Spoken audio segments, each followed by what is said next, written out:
선박이 항해할 때 일반적으로 선박에는 조파 저항, 마찰 저항, 조화 저항이라는 세 가지 종류의 저항이 작용하여 운항 효율에 영향을 줍니다. 얘네들이 작용을 하면 운항 효율은 당연히 떨어지겠지. 저항이니까. 조파 저항, 마찰 저항, 조화 저항. 자, 생각해야 돼. 첫 번째 단락, 두 번째 단락에서 뭐뭐뭐 이렇게 바로 연달아서 열거하지. 그러면 애지간하면은 한 단락씩 먹을 거예요, 얘네들이. 항해하는 선박을 항공에서 보면 선체 측면에서 비스듬히 나가는 물결과 이런 애들과 선미에서 꼬리 밑자죠. 선박의 진행 방향과 거의 수직으로 나아가는, 이렇게 나아가는, 이런 방향으로 나아가는 물결이 있다라는 걸 알 수가 있다.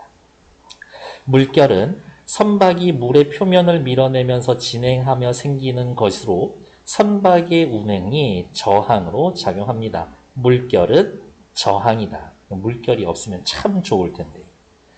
이와 같이 유체, 물속을 운동하는 물체가 파동을 일으킴으로써 받는 저항이 조파 저항이다. 조파 저항은 언제 생긴다? 유체 속에 운동하는 물체가 파동을 일으키면.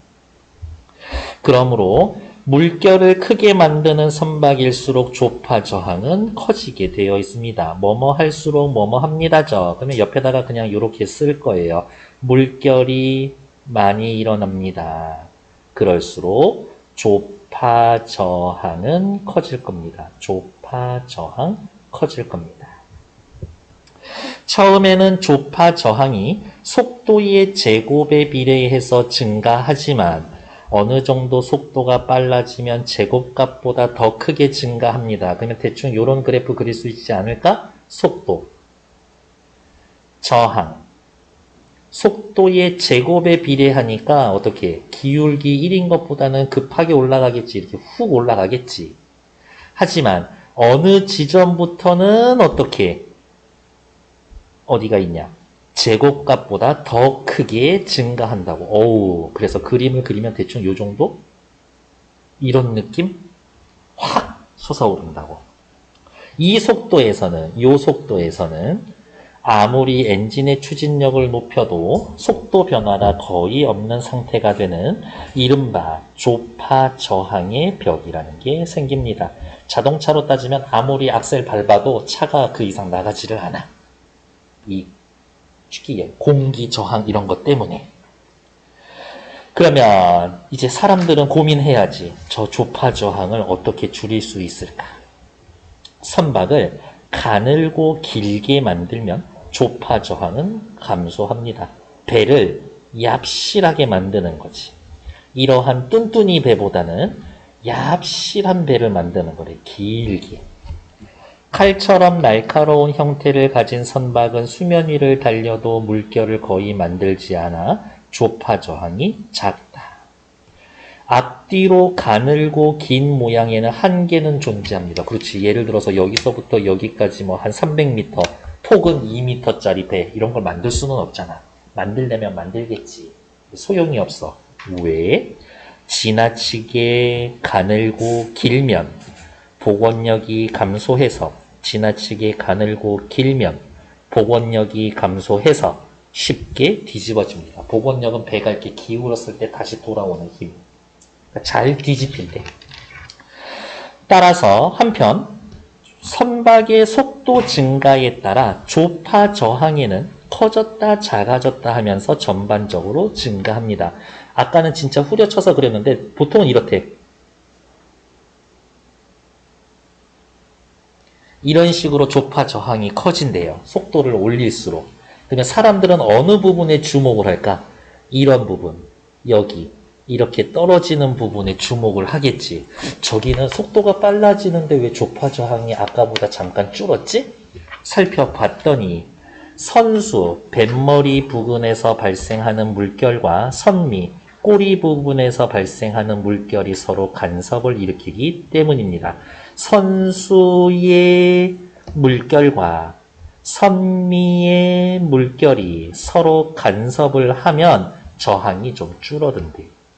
이처럼 물결이 간섭하는 원리를 이용해 조파 저항을 줄이는 장치가 수면 아래 공처럼 뛰어나온 구상선수다. 혹시 구상선수 본 적 있어요? 본 적 있을 거예요. 배가 이렇게 있으면 물에 이렇게 잠겨 있으면 밑에 앞부분 이렇게 좀 동그랗게 튀어나온 부분이 있거든. 본 적 있을까? 아, 그래요? 오케이. 구상선수에서 만드는 물결과, 그렇지. 얘도 이렇게 하면서 물결을 만들겠지. 이런 방향으로 만들겠지. 이 물결과 선수부에서 만든 물결, 이제 요 부분, 여기하고 부딪히면서 생기는 물결이 서로 상쇄되어 조파 저항을 줄일 수가 있습니다. 됐을까? 구상선수는 수면 위에 어느 정도로 돌출이 되거나 수면에 가까워야 큰 물결을 발생시켜서 운항 효율을 높이지만 저속 운항 시에는 이렇게 설계된 구상선수가 효율을 떨어뜨리는 역효과가 발생합니다. 저항을 줄이려고 만들어 놓은 구상선수가 오히려 역효과가 발생해 저항을 높여줍니다지. 왜 그럴까? 이렇게 생겨져 있는 구상선수 튀어나온 것보다는 아예 얍실하게 만들어 놨으면 그것 자체로는 덜 저항을 받을 텐데, 구상선수를 통해서 구상선수가 만들어내는 물결, 선수가 만들어내는 물결, 얘네들을 상쇄시키는 건데 저속에서는 상쇄가 안 된다는 얘기인 거겠네. 상쇄도 안 되고 지 자체가 저항도 만들어내고 이런 거겠지. 따라서 저속 운항하는 선박의 구상선수는 고속 운항 시에 비해 그 크기를 줄이고 수면에 더욱 잠기게 설계합니다. 뒷페이지 20번의 답 몇 번 할 거예요? 5번. 그렇지. 구상선수가 발생시킨 물결이 상쇄하지 않아. 조파 저항으로 작용해. 그것 자체가. 전체 저항 중 구상선수의 표면적으로 인한 마찰 저항의 비중이 증가하기 때문에, 요거 여기까지는 맞는 얘기인 것 같은데 일단 대기. 왜? 아직 마찰 저항 이런 얘기 확실히 다 나와 있지 않았으니까. 다시 앞으로 넘어와서 이제 또 마저 읽으러 갈게요. 어디 있냐? 세 번째. 저항 세 가지가 있었는데 선체의 표면에 저항하는 마찰 저항은 마찰 저항. 유체가 가진 점성 때문에 발생합니다. 끈적끈적해서. 기름처럼 끈적거리면 점성이 크고 공기는 점성이 작죠. 물도 유체니까 어쨌든 점성이 있어. 그 속에서 물체가 이동을 하면 표면을 따라 물체의 진행을 방해하는 힘이 작용합니다. 여러분들 육지를 걸을 때랑 물에다가 종아리까지 넣어놓고 걸을 때랑 어떻게 물속에서 걷기 힘들죠? 뭐 때문에? 마찰 저항 때문에. 공기가 물 위에 있는 선체에 작용하는 마찰 저항도 있지만 대부분의 마찰 저항은 물속에 잠겨있는 선체에 의해 발생합니다. 배가 요렇게 어디가 있냐? 배가 요렇게 있고 여기 공기의 저항도 분명히 있지만 대부분은 물의 저항이라고. 어딨어? 그래서 여러분들 올림픽 같은 거 보면은 그 수영할 때 접영하면은 애들이 최대한 수면 위로 올라오려고 그래요. 보면 알 수 있어요? 어디가 있냐? 이때 물속에 잠긴 선체에 작용하는 마찰 저항은 선체 속도의 제곱과 물속에 잠기는 선체 표면적에 각각 비례합니다. 빨간색 밑줄이지. 이렇게죠. 그러면 대충 옆에다가 이렇게 써볼까요? 뭐라고 써놓을까? 속도의 제곱, 그 다음 표면적에 비례해서 마찰 저항이 늘어납니다.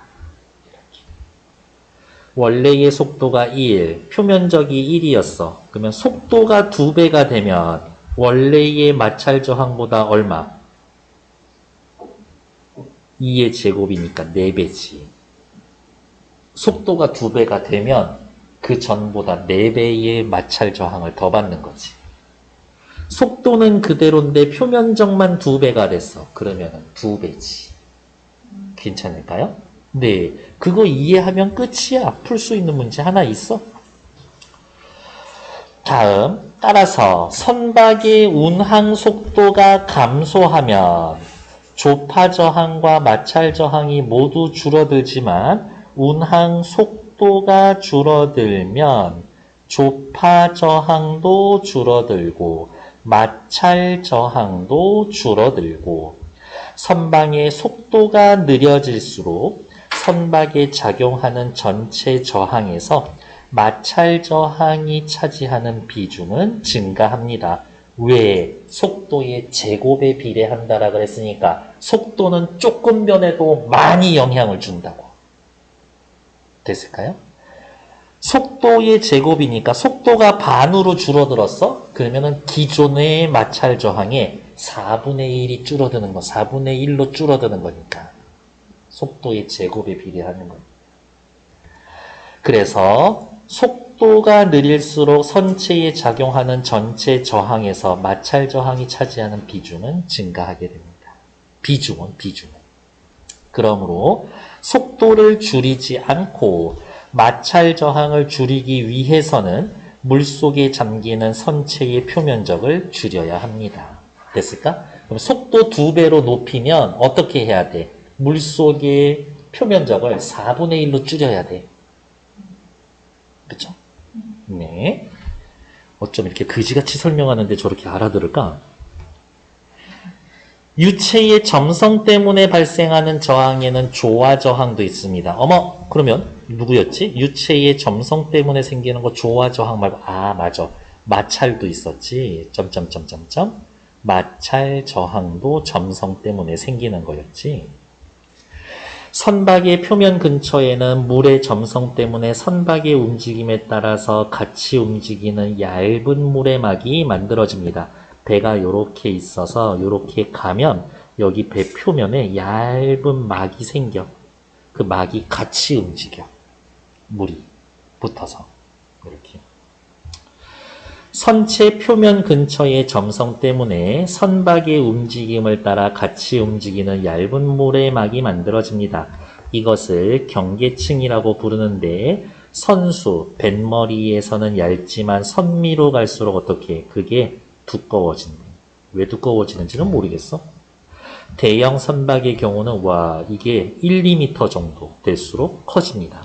그러니까 배가 지 혼자만 가는 게 아니라 꼬리 부분에 이만큼씩 1m, 2m짜리 물을 달고 같이 가는 거잖아. 그러면 저항을 받겠지. 경계층이 선체 표면에서 떨어지면 그렇죠. 계속 달고 가지는 않을 테니까 얘네들이 이 부분이 떨어질 거야. 배에서 이렇게 떨어진대. 큰 소용돌이를 만드는데 이것을 박리라고 부릅니다. 경계층이 두꺼워지다가 결국 박리되어 소용돌이를 방출하면 이것이 저항으로 작용합니다. 얘네들이 툭 떨어져 나가는데 소용돌이를 만드는데 아마 이 방향으로 만들 거예요. 요렇게 이 방향으로 만들겠지. 이 방향으로 이렇게 돌아와서 얘는 이렇게 가려고 하는데 물이 이렇게 반대 방향으로 가야지. 그래야 저항이 되겠지. 이와 같이 선체의 모양이 갑자기 달라지는 선미 부근에서 선체 부근의 물 입자와 선체에서 멀리 떨어진 물 입자 사이의 속도 차이로 인해서 이 부분의 물의 속도와 여기 이 부분의 물의 속도의 차이로 인해서 물이 유선 입자가 유선으로 흐르지 못하고 흩어지게 되면서 최적의 상황은 물이 스무스하게 이렇게 빠져나가는 게 최고인데 여기에서 이렇게 나오다가 오 칠랄레 팔랄레 이렇게 되는 거지. 이렇게 되어서 선체의 운행 방향에 역류하여 소용돌이가 발생할 때 저항이 조화 저항입니다. 근데 조화 저항을 줄이려면 어떻게 해야 될까? 이렇게 떨어져 나가도 영향을 받지 않거나 이 얇은 막이 생기는 건 어쩔 수 없는데 그거를 최대한 얇게 만들거나 그렇게 가야 될 것 같은데? 어디가 있냐? 박리는 선미가 둥글면 특히 강하게 발생하므로 원기둥이나 구처럼 박리가 발생하기 쉬운 형태의 선미 뒤쪽에서 큰 소용돌이가 형성이 됩니다. 운항 속도가 빠를수록 소용돌이가 생기는 것이 커집니다. 박리가 발생하지 않게 어떻게 하면 돼? 선미를 매끈하게 만드는 형태가 유선형. 앞에 요렇게만 만들어 놨다가 어떻게 해? 요렇게 조금 더 얍실하게 요렇게 만들어 놓는 거지. 유선형으로. 유체의 저항을 최소화하기 위해 앞부분을 곡선으로 만들고 뒷부분을 뾰족하게 만든 형태입니다. 괜찮나요? 18, 19, 21, 22번. 어우, 네 문제네. 얘는 5분만 드릴게요. 시작!